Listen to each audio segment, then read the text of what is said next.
y'all remember the poetic justice theory, right?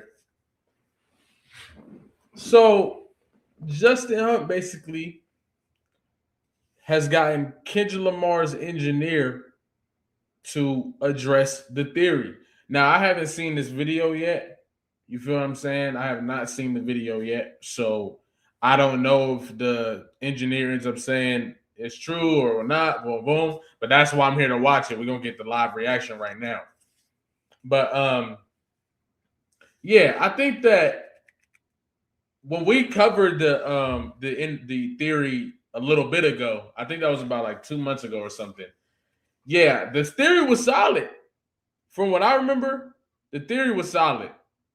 You feel me? Shout out Tasha, shout out Kamasha, shout out Rocky, shout out Latrey, shout out Just Two. Was good. But Tex, what up? But I haven't really seen. Hey, don't spoil, bro. Bro, trying to spoil. Hey, what's good? I got fame. What's good, guys? Darn it, was good. The Heartbreak Kid was good. But yeah, when I covered the theory, from what I remember, it felt like it was a solid theory. I liked it. I think the only thing I didn't like was the Pac Shakur, but there probably is more to that. Who knows? But I do know overall, I like the theory. What's good, Tiago? What's good, Oliver? What's up? But yeah, I'm very interested to see what this conversation turned out to be. For sure. Absolutely. All right, let's get into it. I'll let a few more get in here real quick. But how y'all week been? You know what I'm saying? I know it's only how y'all week been and it's a Monday. I'm crying. Nah, Jalopy, that pissed me off. What did? Who listens to Poetic Justice? I'm not gonna lie, I don't listen to Poetic Justice like that. Um Poetic Justice was fire. I mean, it's still a great song, but it just don't hit for me today. You know what I'm saying? But yeah, let's check this out, man. Let's see what the company man talking about. Also, much respect. Much respect. You feel what I'm saying? Absolutely. And shout out for all the love bro was shown for sure. You feel me? Bro was shown immense amount of love. So I really appreciate him and the foundation he set out here for real. Really appreciate it. But let's get into it. Justin Hunt is here, it's all happening. Justin Hunt is here, it's all happening. Oh, y'all know I love nuggets of hip hop history, and this one's exciting. A month ago, I was reviewing unreleased episodes of a podcast I've been developing the majority of this year. It's called The Third Fire. Fire. Fire. And it's hosted by myself and music industry titans Stat Quo and DJ More Millie. 1 second applause. The Third Thursday. We shot a segment in September debating Billboard's list of hip hop's most impactful record labels, and DJ gave a succinct breakdown of the greatness of Dr. Dre. Here's a clip. Dr. Dre, because of like what he was able to do with, what a lot of people think was a lull in his career in the, the album he made, what was it? I can't even remember what the album Aftermath Presents. The Aftermath Presents or whatever, like with, the song Been There, Done That and all that stuff. Like there was a couple of years where it was like, I don't know. And then like the Death Row thing happened, all that stuff happened. And then to come back better than ever with Eminem and 2001 and 50 Cent and Game and just keep going. And then Kendrick 10 years. Oh yeah, nah, that is true. Dre catalog is outrageous when you really think about it. Dre catalog is outrageous. Later, just the fact to be able to do that, like I feel, and also be the producer at the same time. The other labels we're talking about were the. Please don't private this. See, real quick before we continue, what I be trying to do, but I be, you know what I mean, is I be leaving the streams up on my Twitch. You feel what I'm saying? Or I'll send them to members only. But if I private them on YouTube, that means they're still up on my Twitch. You feel me? Because I stream from Twitch and YouTube. So you go watch the replays on Twitch. But, I'll probably leave this one up, though. like didn't also make all the music. Like, I mean, that whole thing, and he was an artist on both sides of it. DJ's had more than just a front row seat to the empire built by Dre. He's contributed to it. He's Jimmy Iovine's nephew, for one, so arguably music's most remarkable legacy literally runs in his blood. But he also worked at Interscope and was instrumental in scores of seminal albums. He was critical to the creation of Eminem's Stand, for example, which is another crazy story on its own, which he detailed later in a separate episode of The Third Verse. He later became head A&R and urban at Interscope in the 2000s, steering explosive hits from Aftermath, Eminem, 50 Cent, Timbaland, will.i.am, Fergie, Rich Boy, TDE, Kendrick Lamar. Through his company Fake Work, he's managed Mike Will Made It, Polo the Don, Keisha Cole. Damn. Damn. Bro is locked in. Boy Wonder, YG, Esther Dean, Hit Boy, Soulja Boy, T-Minus, somewhere that's somebody's entire favorite playlist. DJ's low-key brilliant and high-key the best kind of ridiculous. Sincerely, the stories he shares reflexively, are enough to craft a USC business school curriculum, a Seinfeld episode, and a rap industry tell-all simultaneously. I asked that in DJ how involved Dre was in the release of Kendrick Lamar's classic debut, Good Kid, Mad City. Here's what they said. I think Stack could probably speak better to like that answer of that question. I was around for all of it. I mean, I know like Eminem and 50 Cent, like I was in the studio every day when all that stuff was happening. See, so was like this is the thing you have to understand. This is why Dr. Dre is incredible, because Kendrick actually came in there with an infrastructure already. Yep. They were already moving. Yep. And what Dre did, which was smart, he allowed Top Dog to be Top Dog. Yep.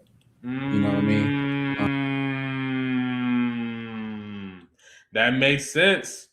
I think that's really been the piece of TDE's whole run, is the fact that they stuck true to the authenticity of their creation and their vision. You feel what I'm saying? So yeah. Of course, they had some differences of how maybe the rollout was going to be initially, but Dre and Jimmy, to their credit, they let Top do what he wanted to do. And he also, Top was, how you want to say it? He understood the situation and stayed firm on what he wanted to do. We had great meetings. Top and I walking into Jimmy's office, like all that stuff. Like, because I know for a fact that album, you know, because Dre is really a perfectionist, and as great as Good Kid, Mad City is, it wouldn't have came out as fast as it came out unless Top put his foot down. I know that happened for a fact. Top Dog had. I mean, especially with Dre. Yeah. Dre probably would have held that shit. Been the Detox Part 2. She would have never came out. Oh man. But that's the importance of standing your ground and really holding true to your vision. That's real. And they always preach that. TDE always preached that. Top Dog had meetings. I had meetings. We all had meetings behind the door. It worked out because a lot of timing and stuff, I think, with Kendrick also. Essentially, Top was like, this shit coming out. And where everybody was at in their careers. You know, like Beats was happening. So there was a lot of things happening. So like, I think if it was 10 years ago, just with how perfectionist everybody is, especially Dr. Dre, and that's why he's the greatest of all time. You know, and Dre had records on the album. So Women, Weed, and Weather was so when I met Kendrick for the first time, he came over to the house with Top in Punch. And that's the first song that Kendrick actually recorded. And that's when Top asked for the microphone, like the C800 mic that we use. That was the first song that was actually recorded. And that was a Dre song that Dre was going to be using for. So that's the first song that was recorded for Good Kid? That's wild. If that's wild. Is that what he's saying? That's wild. Because that's like, that song sounds so packaged. Like you could tell like Kendrick's ability to adapt as he continued to grow as an artist and really just raise his level every time he got to that. He got to the next level and really raise his own ability, like to just go from Section 80 Oh, that's not what he's saying? No. Let me see. Let me go back. What is he saying? Like the C800 mic that we use. That was asked for that Kendrick actually recorded. And he came over to the house with Top and Punch. And that's the first song that Kendrick actually recorded. Oh, okay. He's saying that's the first song he recorded when he went over there. Probably.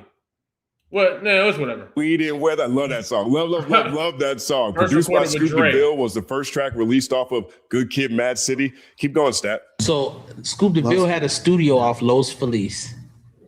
Yeah, I went over there. I went to his studio and he played me a bunch of beats. I got a beat CD that had Women, Weed, and Weather on it, and also had Poetic Justice. I picked those two songs out. I gave them to Dre. When he came, we was working. Actually, the night before, we had the Marley dude there, not the one with did the album with Nas. He was originally on that song, and then Kendrick came the following morning and recorded. I mean, the following evening after Marley was there and recorded on that beat, and we was like, "Oh, this is what it should be." And so that ended up being the song "Women, Weed, and Weather," and then "Poetic Justice" was on that same CD, and I gave that to Kendrick, and Kendrick ended up doing that. And then the dilemma was that I remember Kendrick was wondering if the hook was enough. He wanted to think he was going to add more to the chorus or whatever. But your original premise, or original question was Dre was definitely involved in the album. But what I respect is that they knew what Top was from the beginning, and they allowed him to be that. And DJ was right there with them. Stat has direct knowledge on so many unearthed pieces of hip hop history because Stat quote. Yo, yeah, I ain't gonna lie. That's crazy. He's saying Women, Weed, and Weather. Yeah, that must have been the original title. Calling it Women, Weed, and Weather would have been ass. I ain't gonna lie. The recipe is way better. Women, Weed, and Weather, like, come on, man. Come on, dog. I ain't gonna lie. When Good Kid first came out, or when it was about to come out, and swimming pools was everywhere, bro, I was one of them dudes. Like, come on, man. Why he dropping the the commercial shit? This shit hella commercial. Oh man, I know some of y'all was too. Don't even lie. But come on. Has lived so many hip hop lives. His Underground Atlanta mixtape series is the stuff of legend and sparked a bidding war between major labels in the 2000s. Diddy, Jermaine Dupri, you name them, they wanted to sign him. In late 2003, he became only the second artist ever inked to both Eminem and Dr. Dre, following 50 Cent, and notched memorable appearances on the Eminem Show and The Re-Up. His storied project, Statlanta, is an incredible lyrical excursion, and his collaborative project with Bobby Creekwater, FUPM Fuppum, is DJ's personal favorite. Stat's unfiltered, unapologetic, and always in the right rooms. So this little-known backstory to the recipe originally featuring Damian Marley ain't even the tip of the ice pick. Though his solo career didn't materialize the way he once hoped, Stat still penned hit records for more of your favorite rappers than you probably really want to know. But he found his true calling as a manager and music executive. He was instrumental in Game's career, for example. He signed Lil Xan, for example. He's the real mastermind behind Lyrical Lemonade, for example, and played a crucial role in dozens of classic albums, including Good Kid, Mad City. It's hard to capture the excitement that Dr. Dre and Kendrick Lamar's version of the recipe ignited back when it dropped in April 2012. Just a month earlier, it was announced that the Compton Kid had signed to Aftermath, and the entire blogosphere was frothing for the oncoming onslaught of undeniable freshness. You had to be there. The anticipation was crazy. Pitchfork dubbed it an endemic California pride cut. It peaked at number 38 on the rap and R&B charts, which was a strong debut for a Kendrick single at that time. The lyric video for the recipe has racked up over 120 million views to date, just to give you a refresher on how much people really love playing that track. But we never actually got an official music video. The closest we came to seeing a true visual to that anthemic California pride cut were the pictures Schoolboy Q posted while on set. For over a decade plus, check this out. Bruh, I used to hate looking for YouTube videos and then you click on it. Well, sometimes it was hard to tell when you was younger, but It'd be YouTube videos, and it's not, and it'll say official music video, and it'll just be random clips and shit. Like the clip, it'll be a nigga on the stage doing a song, and then a clip from a different music video put in this one. Like, they used to spam the "Bitch Don't Kill My Vibe" part where he walking in the church. Bruh, they used to spam that in every official video. Bruh, that shit used to be ass. I swear. For over a decade plus, fans have been left waiting and wondering. For real. Here's DJ. Man, we were finishing the album, and obviously that song existed, and that was the song that we were going to lead with, was The Recipe. And I had a conversation we were just all talking about it, and obviously we had made the record, and we wanted we had this record with Drank with that T-Minus produced. That it's like that was the conversation, like which record. Like Drank didn't feel like a single with where music and radio was at the time, but It was the record that we wanted to lead with. Myself, Manny, Top. I want to say Kendrick. I don't really remember specifically him, but we were talking about it, and I had a conversation with Ike Yusuf, who is the CFO of Interscope at the time. We had a great relationship. A million things went right, a million things went wrong. I hit huge home runs with him. I told him things were going to be the best thing that ever happened. We spent a ton of money, and it was a disaster, all across the board. But I went in his office, and I closed the door, and I said, okay, Kendrick Lamar's coming. This is what's going to happen, and I need you to be prepared. We are going to lead with Women, Weed, and Weather, which is called The Recipe, right? But I call it Women, Weed, and Weather. I think it's the wrong song. We're going to shoot a video. It's probably going to be really expensive. It's probably never going to come out. Just letting you know beforehand. But we're going to do it because this is how the process has to happen. Because we have a lot going on. Everybody's moving a million miles an hour. Kendrick's energy and what's happening, people can't really tell because how we equate things right now, you can't really see it, but it's happening. And this guy is next. Like, nothing against Jimmy, everything he has going on, because they're incredible. Beats is going 5 million miles an hour. They're like talking about selling a company for $1 bajillion. Like, we got to maintain the plan to make sure this thing fucking goes. We're going to shoot this video, and maybe it does come out. Maybe I'm wrong, but we're going to do this. And the whole point of doing this is to get it to the point where we did what we were asked to do so we could get to Drink. And so we could put this record out and put the album out, and Kendrick is going to be enormous. It's going to happen. It is going to happen. I promise you. And he looked at me and he goes, so you're telling me we're going to spend a shitload of money on something that's not going to come out and on an artist that hasn't sold a record for us yet? And this is what we're supposed to do? I said, 100%. And I just be prepared because it's going to happen. That's how you know that's how you know they knew that shit was a classic. They knew it was a classic. Because that level of confidence, no facts. That level of confidence in that is wild, because that is true. He hadn't sold a record for him yet. He just did, I think it was like 5,000 on Section 80. It's like, but they just knew. I ain't gonna lie. A lot of bro, just from the way they telling the story and how they stuck to the vision, I really can start to understand some of the issues that other artists might have had, bro.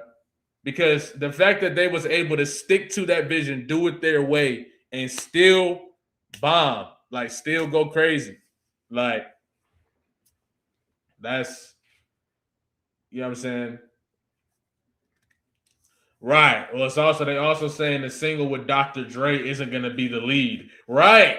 Their vision was more important than the technicalities of what was supposed to be done. And I can understand. You feel me? And yeah, that's what I'm saying. How would you, if you could, of course that nigga was feeling like that.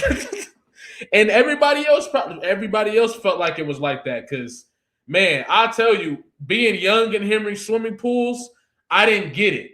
You feel me? Like, I got what he was trying. Like, I knew it was Kendrick, so I knew it was something to it. But when I first heard it, it just felt like, this just feel like you're trying to get the radio hits, and you know how it used to be. But then it's like, you hear the whole album, you hear the song in context of the album, and it's like, oh, that's what, like, if they would have went the other way, I think that memory isn't even, you feel me? That memory of that it's not there if they would have went the other way. You feel me? So it just proved like, yeah, we just gonna have it stand on its own. We gonna have it stand on its own. We gonna have this stand by itself.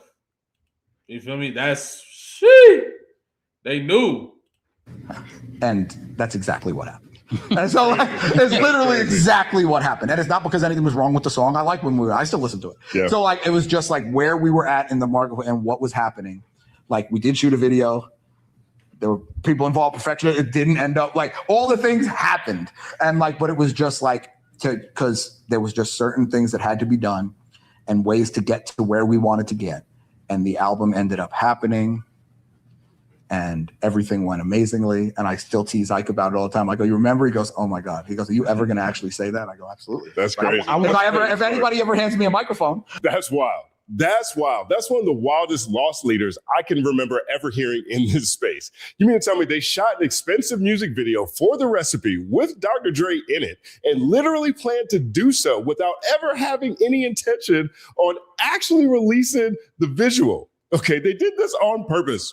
On purpose. So that video is out there somewhere. Maybe we'll get to see it one day, but that's what happened to the video for the recipe. Wow.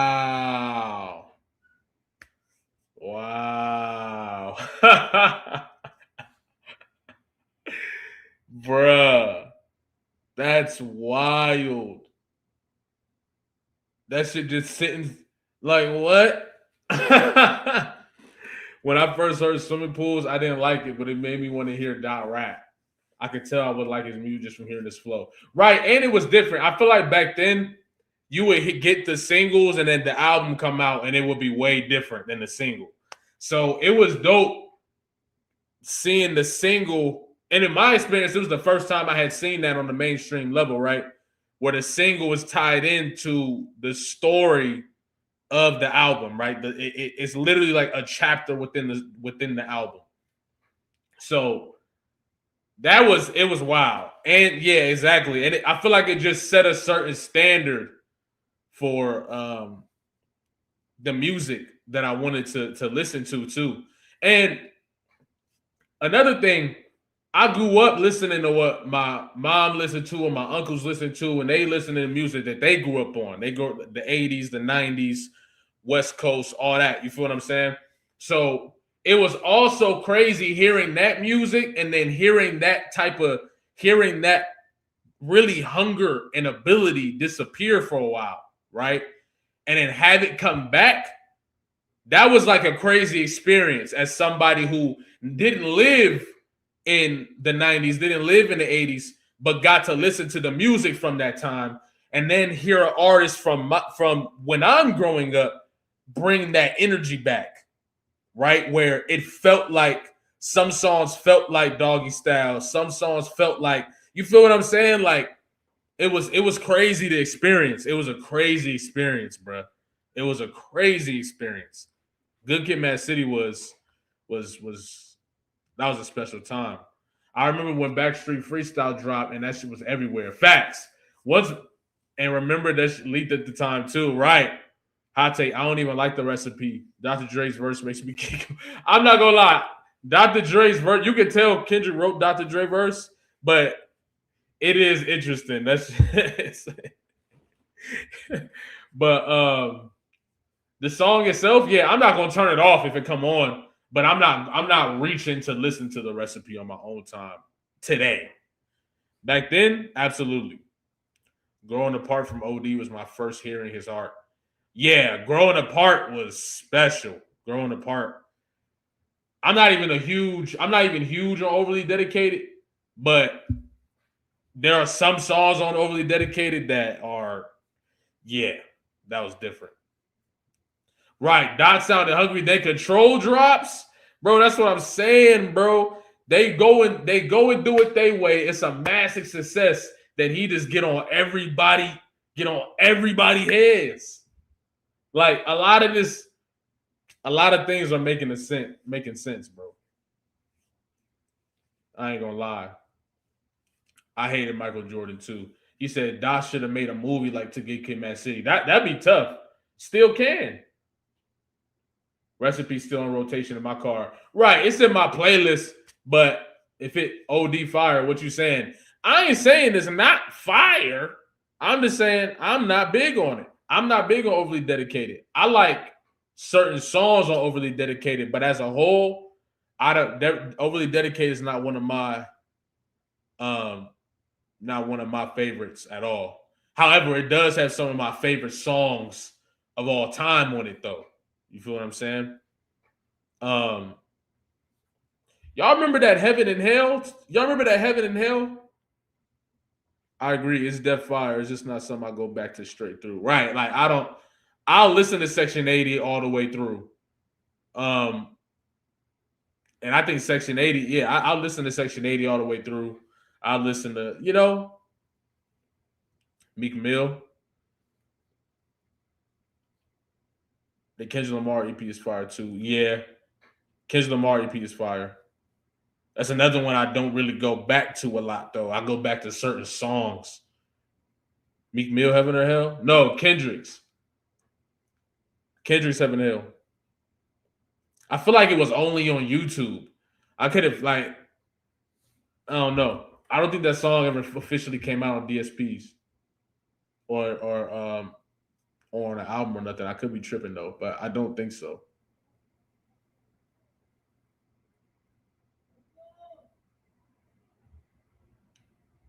All right, let's keep going. Delivered straight from the source. The third verse.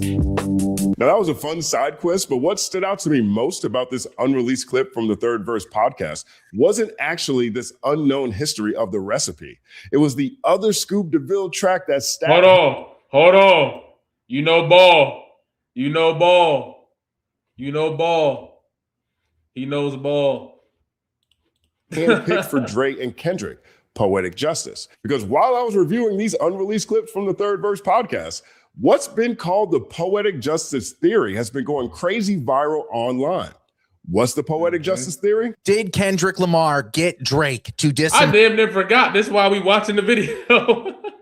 Facts, come on. himself on the song Poetic Justice? Wait, what? Was Kendrick Lamar one of Drake's early ghostwriters in Drake's career? Meet Anthony Imbrunoni, TikToker, YouTuber, and creator of one of the most intriguing theories that I've heard surrounding Kendrick Lamar's great Shakespearean shakedown of Aubrey Drake Graham. And there's been a lot of theories. There was the James Francis incredible Watch the Party Die theory. There was the Passion of the Christ, Four Horsemen of the Apocalypse theory. There's the Mike Zombie was the OVO mole theory. None of them. The Mike Zombie theory was fire. I'm not gonna lie. The Mike Zombie theory was fire. None of them nearly as diabolical as the Poetic Justice Theory. Anthony and his fiancée, Desiree Rose, arrived at the Poetic Justice Theory during a pandemic-long deep dive into Kendrick's back catalog back in 2020. Since then, they put together over 10 hours worth of content on multiple channels and different platforms. And in 2025, their theory became another exclamation point in the ongoing superfan wars between the Owls and the Kenfolk.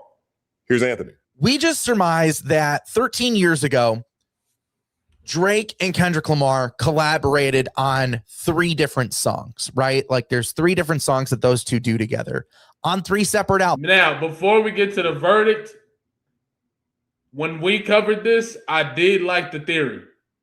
I did. You know what I'm saying? I didn't like the Pac Shakur. I did not like the Pac Shakur at all.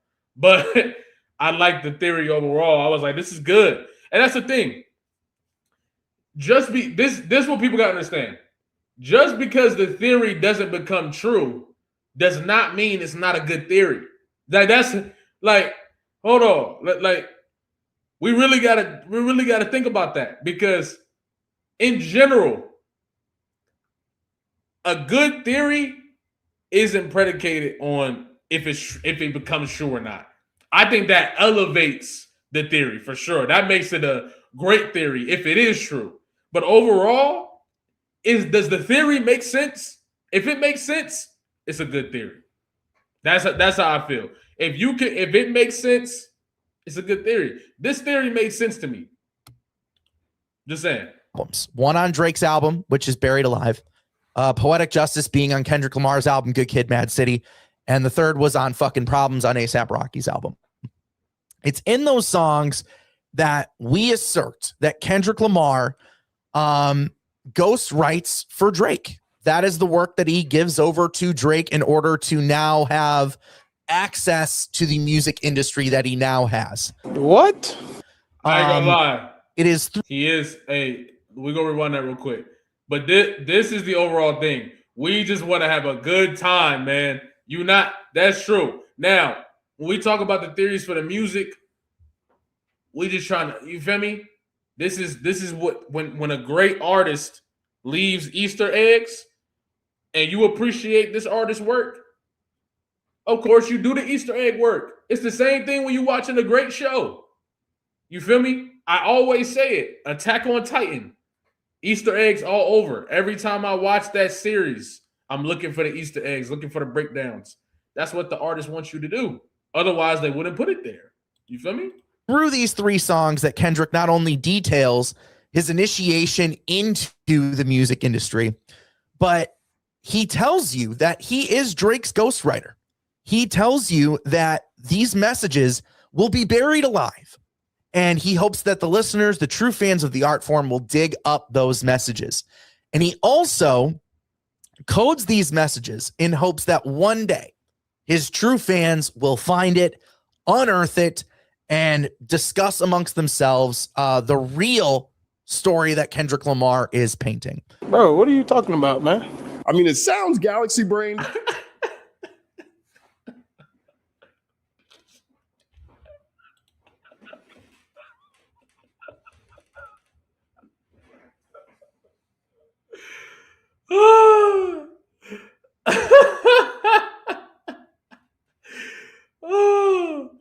I was not expecting that. I was not expecting him to say that. Oh man, look. Oh yeah, hey, y'all make sure y'all drop a like. You feel me? We got 325 in here, only 87 likes. Let's get the likes up. You feel me? They only take a couple seconds. You feel me? But nah, that's hilarious. Hold on, man. That's hilarious. In hopes that one day he tells you that these messages will be buried alive. And he hopes that the listeners, the true fans of the art form, will dig up those messages. And he also codes these messages in hopes that one day his true fans will find it, unearth it, and discuss amongst themselves the real story that Kendrick Lamar is painting. Bro, what are you talking about, man? I mean, it sounds galaxy brained. Right? But the level of nuance, research, and passion Anthony and Desiree put into this makes their investigation hyper interesting. Here's a quick breakdown. The Poetic Justice theory is centered on 4 songs. Kendrick's verse on Buried Alive off of Drake's Take Care, which was released in November 2011, right before Drake brought Kendrick and A$AP Rocky on the Club Paradise tour. The second song is The Heart Part 3, which was released. I ain't gonna lie. You just dropped the gem. Gosh darn it, you just dropped the gem, brother. He said this will be Anthony's greatest test. Look, he just has to not be Matthew after being constructively critiqued. This is true. This is true. Okay? I also agree. And I don't see that from him. I really don't. I don't see him spazzing out, or I really don't. I don't see that. It's a theory. It's supposed to get. That's another fun part about theories. Even poking holes in the theories is the fun part. I'll be making theories sometimes on the deluxe and stuff, and people go on my comments and they'll say stuff like, this is wrong. Why are you even talking about it?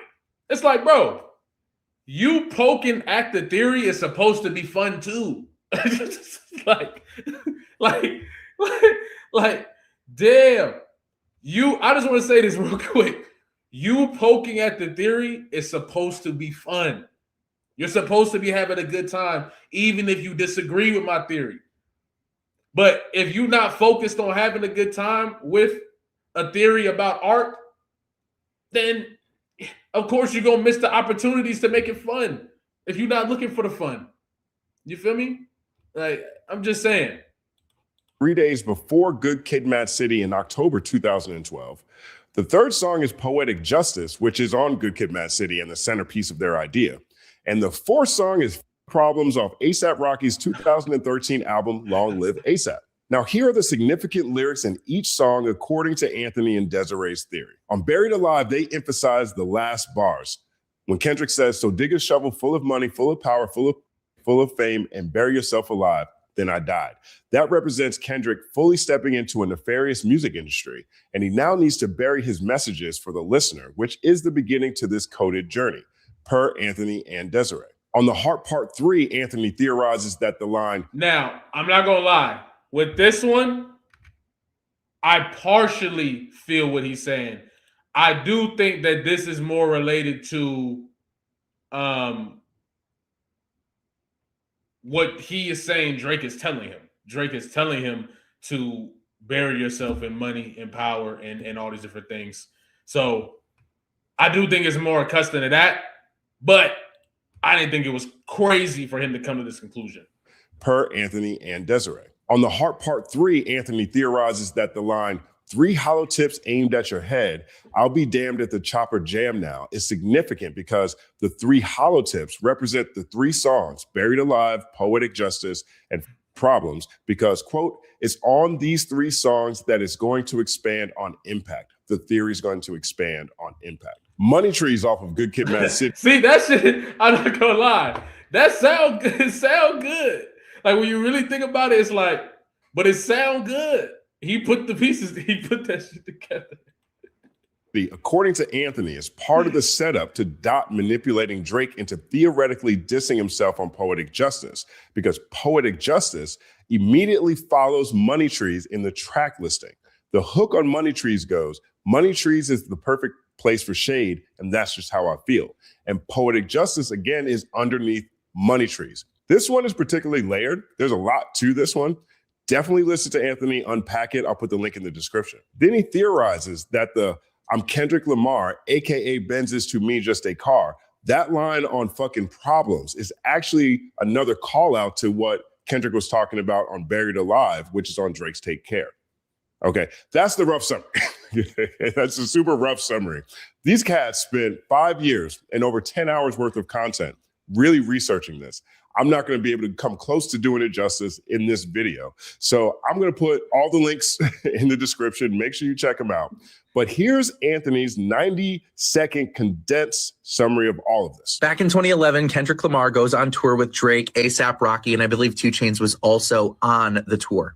It's at this time that Kendrick Lamar realizes that Drake uses ghostwriters and he doesn't actually write his own stuff, which Kendrick takes as a huge offense because Kendrick is a legitimate MC trying to come up in hip hop.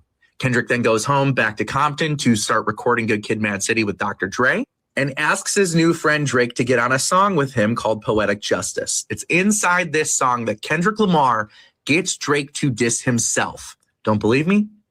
Take a look. In the song, he gets Drake to say this one line right here. I could never right my wrongs unless I write them down for real, P.S. Kendrick paying homage to the guy, his idol, Tupac Shakur, in this song, because what's more poetic than getting a guy who doesn't write his own raps to diss himself on a song where that's all Tupac did was write his own stuff.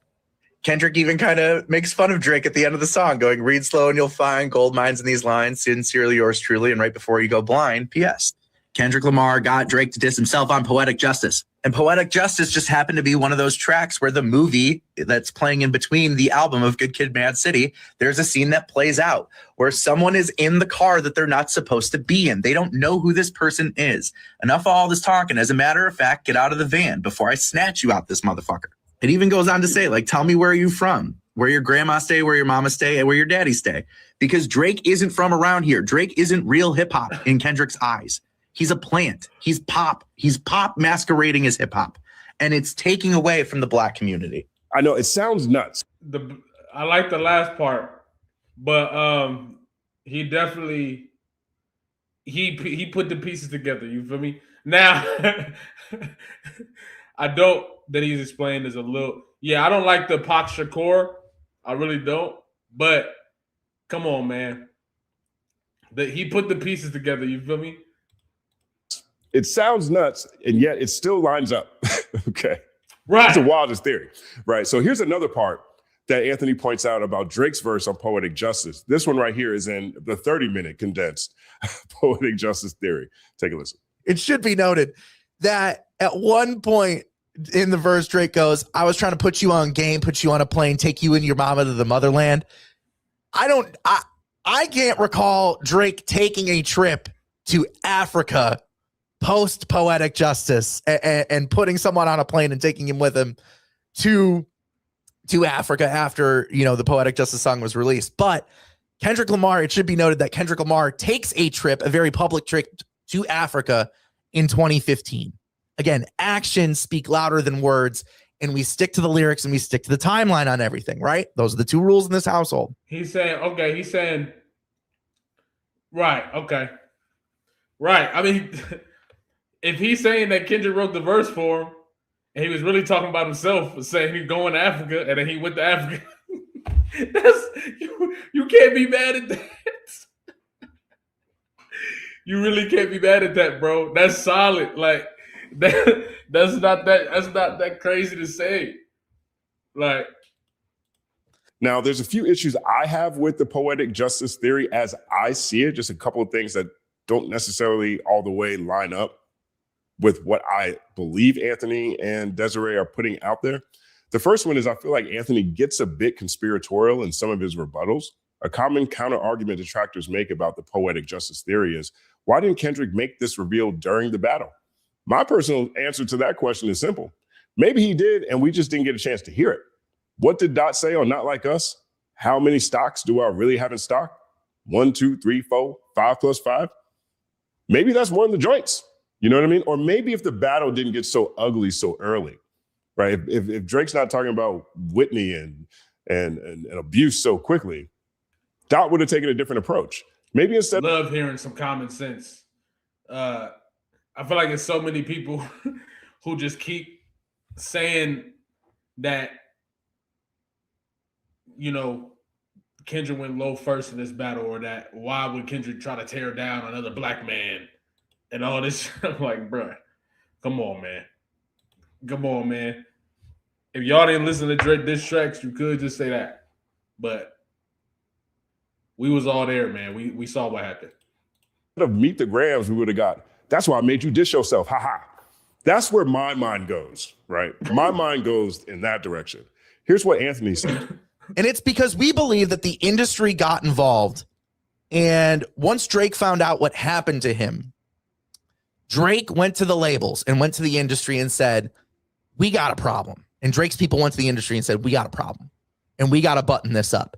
And we believe that Kendrick Lamar, not only Kendrick Lamar, but every member of TDE has an NDA out because they were all in the studio together.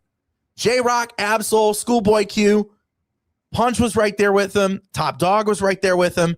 They're the ones who hatched this plan together to pull this off on Drake. So it's not just Kendrick Lamar under the NDA. It's all of them. I don't believe you. When it comes to problems, the problems tie-in to me is very thin on face value. The same thing with PS, meaning Pac Shakur. Okay, PS, Pac Shakur. Now, to Anthony's credit, he has a whole video that talks about that one too on his page. I'll put a link in the description. Take a look at it. But PS meaning Pac Shakur instead of postscript, that feels like a Bikram yoga stretch. It is what it is. It is.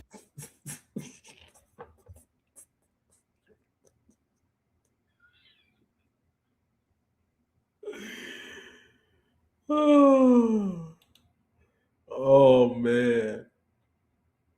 Oh man.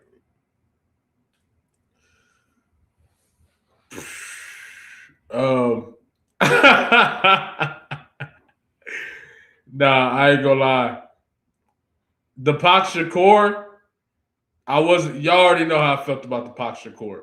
But I also do think it's always gonna be, you always gonna have a little piece in you feel me? A little piece in your theory that might not make the most sense. to be fair, it could mean both Postscript and Pac Shakur. I just don't see it. Pac Shakur, nah. I don't know about that one. But that's like one of the few holes that he really had on the theory from a surface level, right? On the surface level. You feel what I'm saying? Are you ever going to interview Anthony Imbrone? I mean, actually, we just followed each other on Instagram, so I'll reach out to him. But his theory in general is interesting, though. Yeah, it is. Regardless, the poetic justice theory reached its zenith when Glasses. Right. I do think Kendrick knew that Drake wasn't writing, but is it because he was writing for him? I'm not sure about that. You feel what I'm saying? Malone called into the bigger picture and revealed something hyper compelling from a timeline standpoint. The common perception is that Drake's ghostwriting allegations don't start until 2015 when Meek Mill called him out during their fiery confrontation, which revealed Quentin Miller had been penning hits for the Canadian. But Glasses added a crazy new wrinkle. Okay, this is wild. Okay, Glasses added a crazy wrinkle. Here's a clip. The first person that brought it to my attention, and I don't know if this right to snitch on him, is Dot. Dot is the first person that brought it to my attention. But I'll be honest, when he first came, it was always, we knew it was a pop approach from a pop artist. He was introduced kind of as this Nickelodeon kind of kid to the people at the label. And, you know, talking to him, he was a well-mannered dude. But when they pressed play, you could just tell he was like a savant when it came to making records. Like, it was just nice. Yeah. So now that I understand what's happening, like, that would make sense. You know what I mean? Especially a lot earlier than we think. You know what I mean? Was that 2011? Yeah, I'm thinking it's around then. Was Kendrick disappointed? Oh, hell yeah. Hell yeah. I called the nigga a liar. Okay. So according to Glasses, Kendrick told him in 2011 that Drake was using ghostwriters, and he was disappointed. In 2011.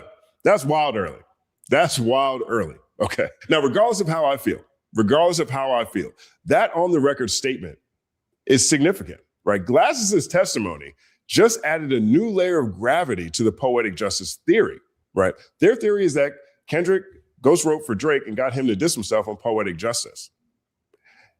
One of the big arguments against that is that, well, how do you know Drake was using ghostwriters back in 2012 or 2011? Well, Glasses Malone has now just confirmed it. Right.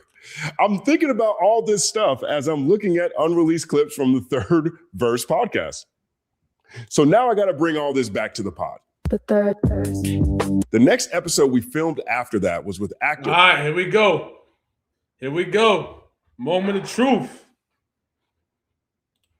The producer, hip-hop head Omar Dorsey. Omar's the illest. The conversation dives into incredible roles he's played in Django Unchained and Bookies. We talk Hollywood politics, Atlanta hip-hop, and more. Super dope. Can't wait for you guys to see it. But right here, Stat was in the middle of detailing how ghostwriting works in the real world when I asked him plainly. Did Kendrick Lamar write Drake's verse on Poetic Justice? I don't know. I do know this. When you go into the subject, I do know this. Drake wasn't a fan of that song. As a person that went to get that beat and Kendrick did that song and wanted Drake to get on it, the song Problems, Drake sent the song Problems, which ended up being A$AP Rocky's song. Mm-hmm. He sent that back because 2 Chainz was on that hook. He sent that back to Kendrick. Kendrick did the verse, but Kendrick didn't feel like it fit his album. He really wanted Drake to do Poetic Justice. So it could have been a situation of that happening. Drake wasn't a fan of the song.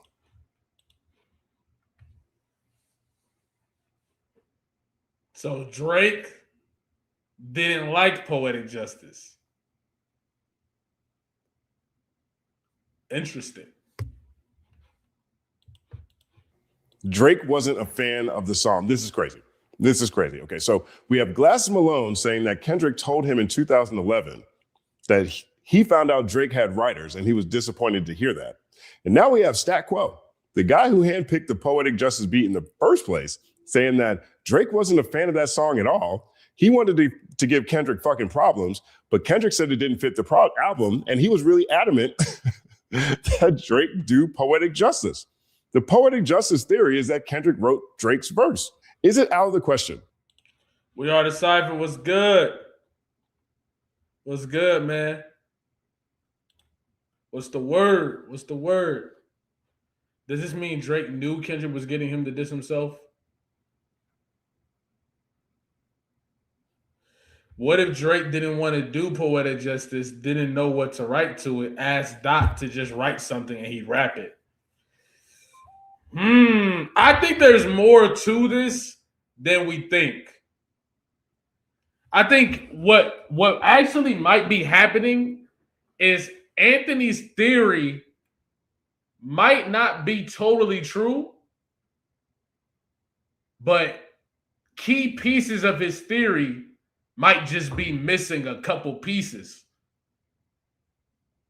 Right. I think that he might not have it fully figured out, but he led us somewhere.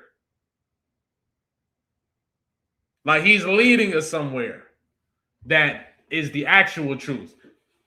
He might have just got a couple things wrong. That might be what it is.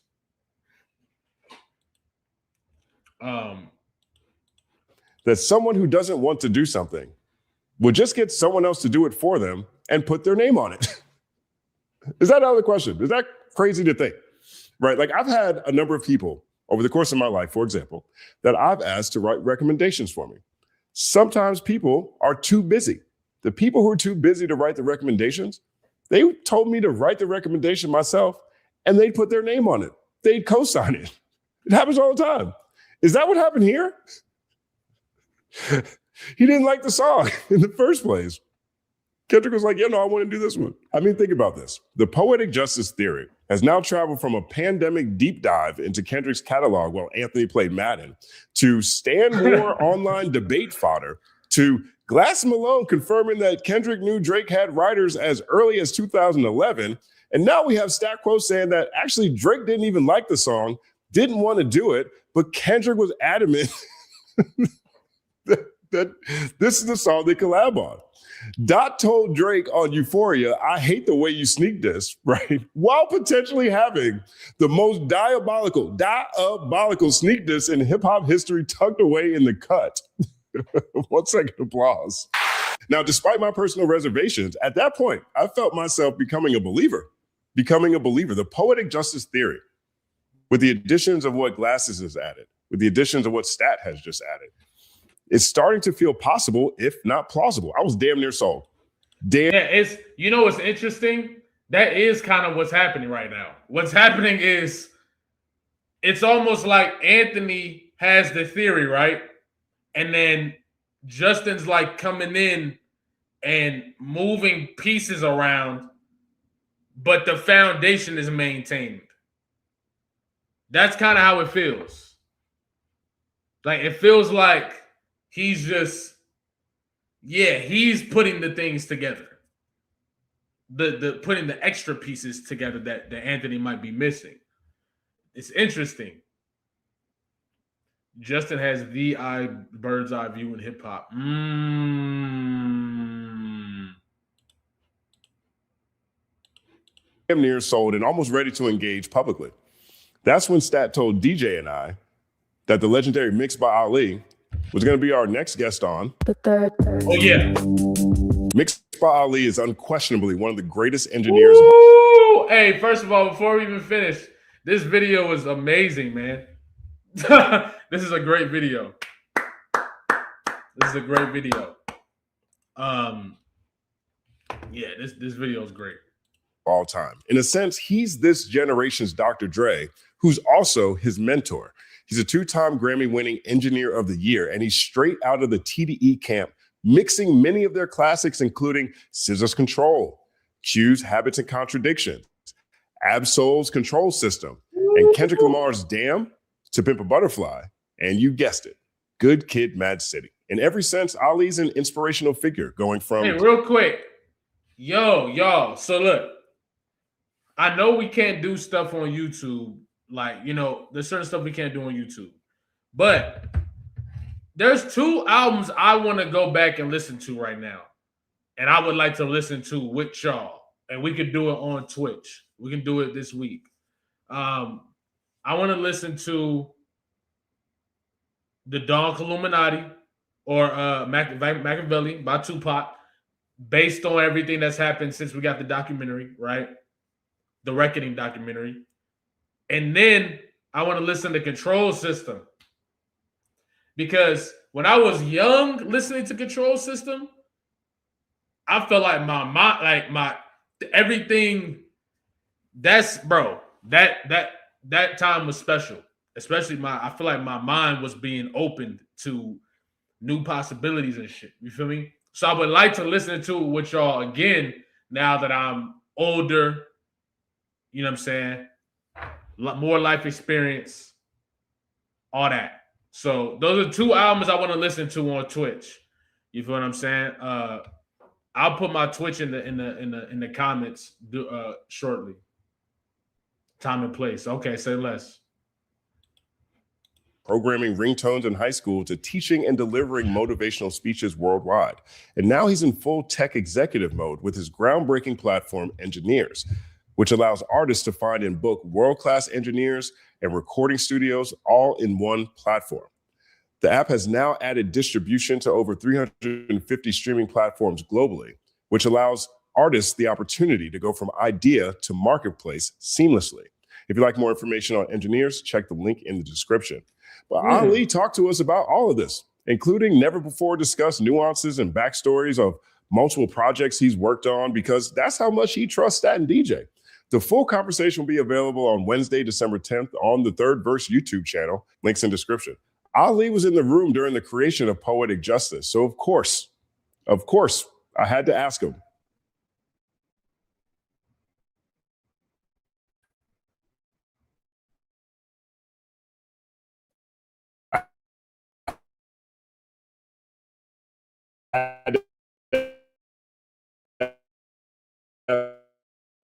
About Anthony and Desiree's Poetic Justice.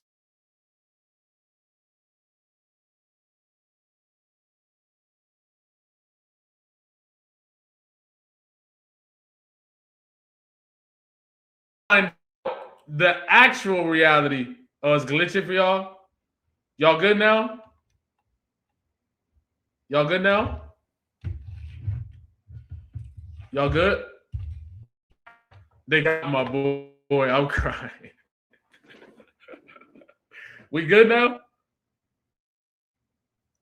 We good? All right, cool.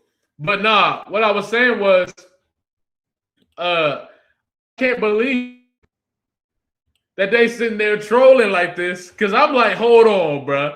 But yeah, niggas trolling. Here's what he said. It's 100% true. Nah.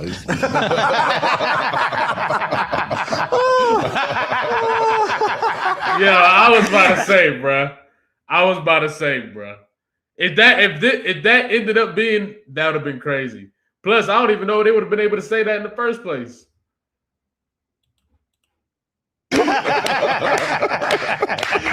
was great. That was great. Now, yeah, I will say that. This is true.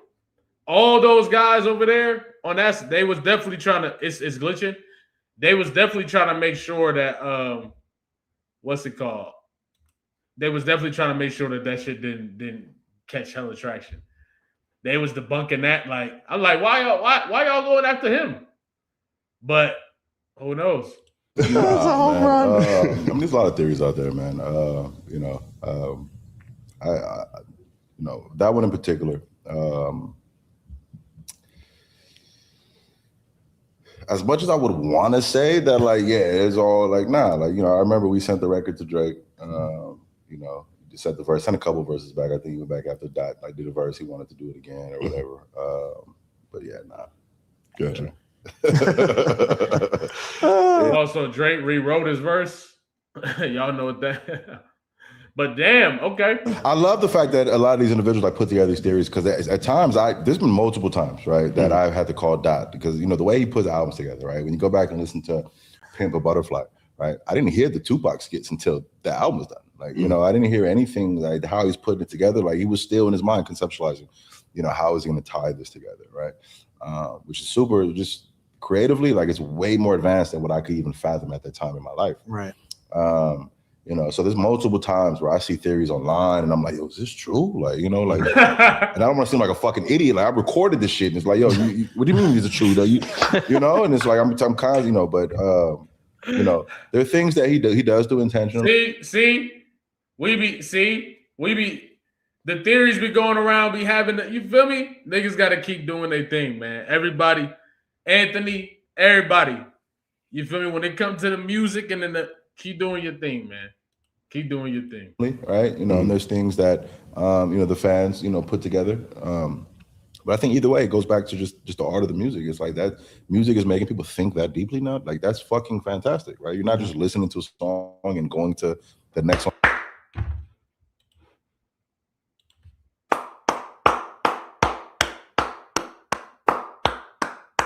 Exactly.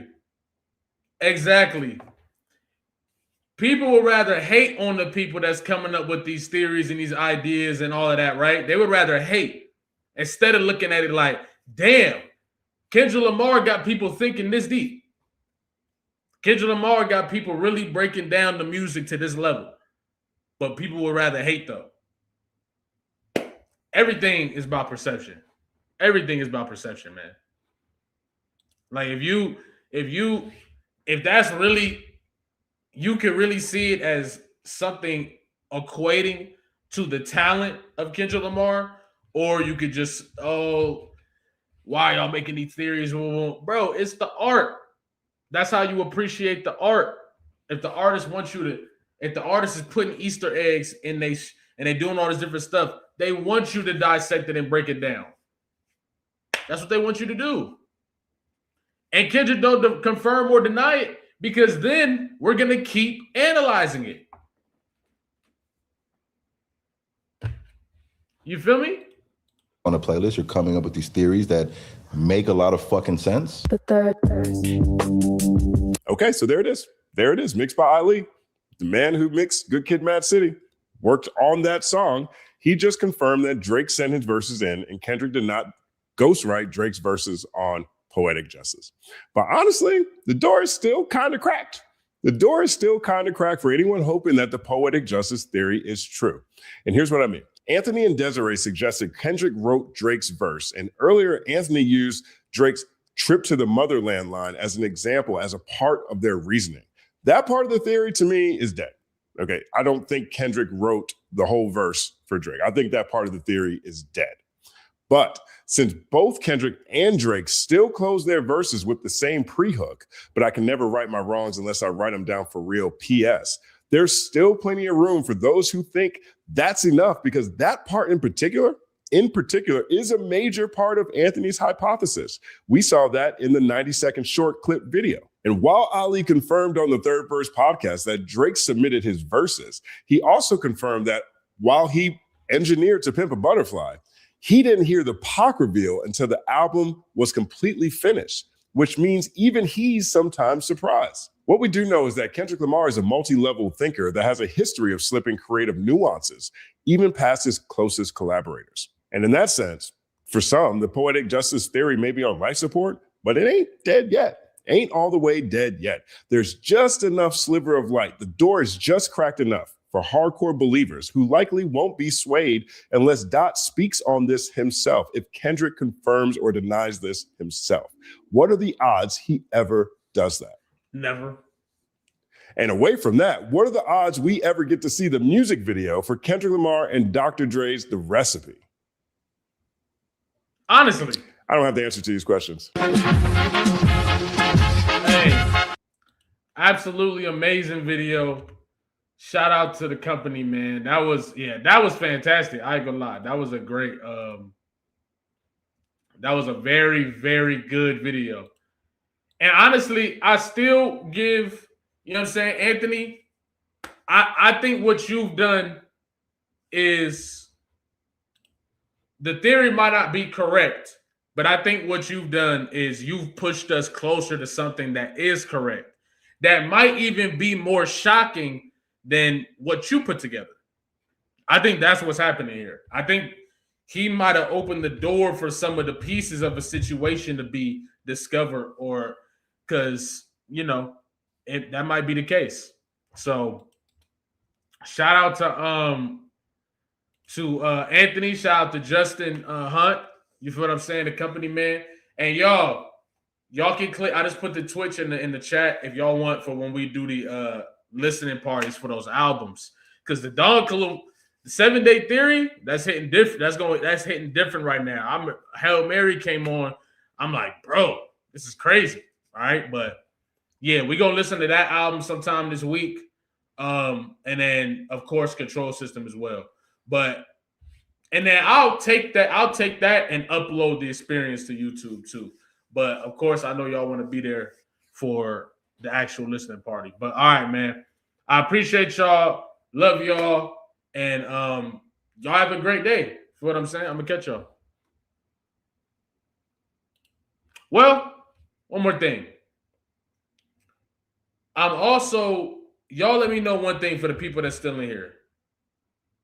I got a couple videos I want to drop right now. Do y'all want a video around Tupac? Do y'all want a video? And that's based on my take on. It's like the continue. If you haven't seen my video, Monsters Aren't Born, They're Created. It's like a continuation of that, right? But now we're talking about the Tupac situation. So I got that in mind. I also got the J video. I still haven't done that one. I haven't. I think there will be a time where it's time to drop that one. Because the from the looks of what's going on with this documentary and 50 and all that, I think it is going to be a good time. I know when that one should be dropped. But the Tupac one, you know what? I'm gonna drop the Tupac one in. What time is it? 4? I'll drop it tomorrow. Because it's getting kind of late. If it ain't out at 6, I'm gonna drop it tomorrow. But I usually don't like to drop the videos too late. But all right, y'all. I'm gonna catch y'all. Y'all have a good night. Y'all take care of yourself, all right?